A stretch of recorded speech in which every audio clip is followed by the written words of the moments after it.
anyone would be interested in hearing. Fair enough. Alrighty, guys. Microsoft and Sony have recently both dropped press snippets saying that they're interested in future multiplayer games to be synced up with no more console-exclusive servers. So you will be able to play multiplayer games with your friend on Xbox One or with your friend on PS4. This is technology. huge. Right, but like I feel like the way this is going down, it's the passive-aggressive way of letting your ex know that you want to get back together, but neither of you actually want to take the first steps. Hey, you want to like hang out Microsoft sometime? is like, maybe? Just wouldn't it be cool? Like, we're interested in doing this. We're totally up for it. And then Sony, without naming anyone's like, yeah, we'd totally be up for doing that too. It's that awkward text message you get where like, us dating wasn't the worst thing that ever happened to me in my life, so maybe we should do that Meanwhile, the sometime. Wii is over here like, guys, invite me to the party. Well, but I mean, like, I sort of feel like Microsoft has been forced to this position. They're not performing well in the marketplace. Yep. Right. Their product is just not doing well.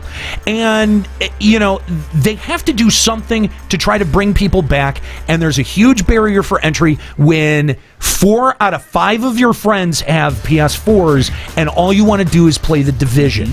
Right? Yeah, but here's kind of the problem that you run into, though. Is that necessarily going to bring back the consumers that you've lost?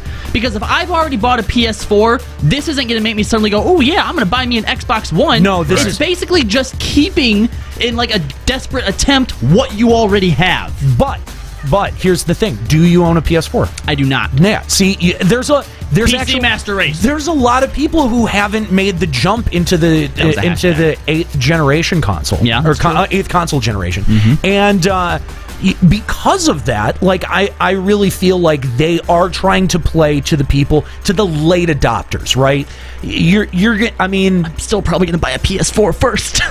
Yeah. Because you're smart. Because you're very smart. What's interesting, I think, is they keep talking about this as being the online multiplayer is no longer being exclusive to each console. But is this the end of console exclusivity for titles that release too? Is this the beginning of the end? Do we even really have that anymore? I mean, Tomb Raider came out on one console first, but then a year later we got it on PC and the other one anyhow. Well, I don't know. The Wii U is still clinging to Bayonetta. Yeah, Nintendo. Like an Uncharted.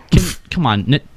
Get out of here. Get out of here with that Nintendo shit. Every time he opens his Nintendo fanboy mouth, I just want to shove a sock in it. Get out of here with that Nintendo shit. Nintendo has exclusives. This you cannot deny. You know what? They do. You are right. They do have exclusives. But that's because they make first-party games also. A lot of other people don't really. We also don't get games that are also on Xbox and PS4, but, Was that a voice crack that I heard? That was more like getting ready to cry, I feel like.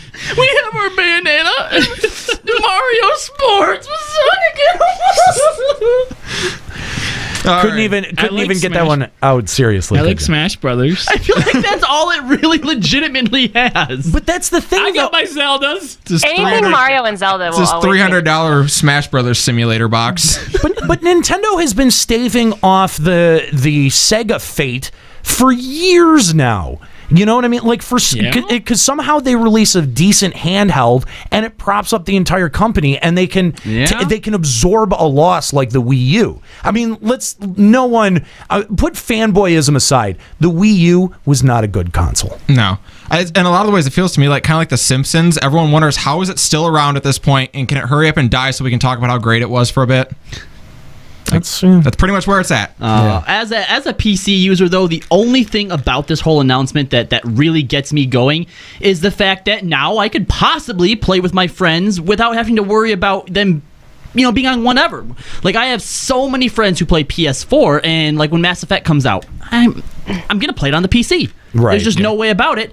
But doesn't this come down to, isn't it actually on the developers to come up with a way, like, to basically create the back end of this into their own games? This isn't necessarily on Microsoft and Sony specifically, is it? I feel like it's probably on both. I'm sure they're going to have to change things about the way their server architecture works to be compatible with each other. Yeah, but then you've also got things like Nintendo's weird way that they do internet connection and network latency, because that's really the thing that you have to be able to normalize or regulate, is the latency between hardware. Nintendo's never going to get any like mainstream games that you would want to play with PS4. Yeah, and Xbox people. No, they're not. They're just not because they don't have hardware that can support it. Yeah, the Nintendo, until now, when we started bashing them, Nintendo never entered into this equation for me whatsoever. Yeah, Me either. But I mean, Nintendo's always been like a local party console. It's never been that's true. an online. Yeah, I mean, they did have Call of Duty for the Wii, didn't they?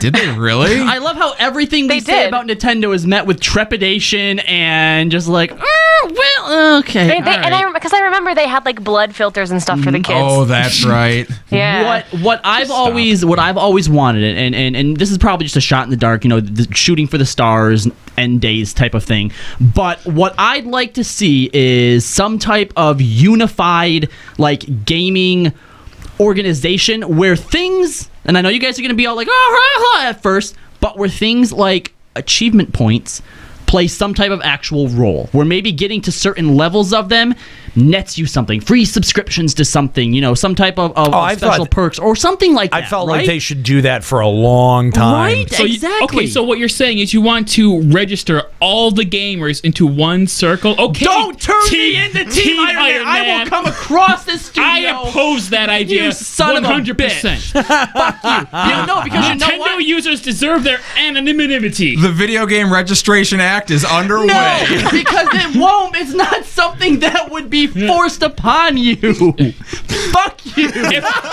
exists, it is forced upon you. Oh my god, that was way too clever than I want to give you credit for. You know what, Kelly? That was a good joke. I like that. Fuck you. Kelly, be my like shit, doesn't Kelly, it? be my Spider-Man. Only if you'll call me Underoos.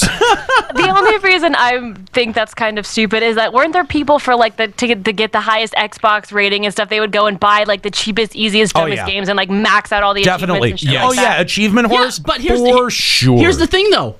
Okay, they're spending money. Yeah, you got to spend your money on it. Yeah, that's right. Do ya? You could do it. Yeah, you could do it through Runnels. You could do it through Runnels. I don't know, man.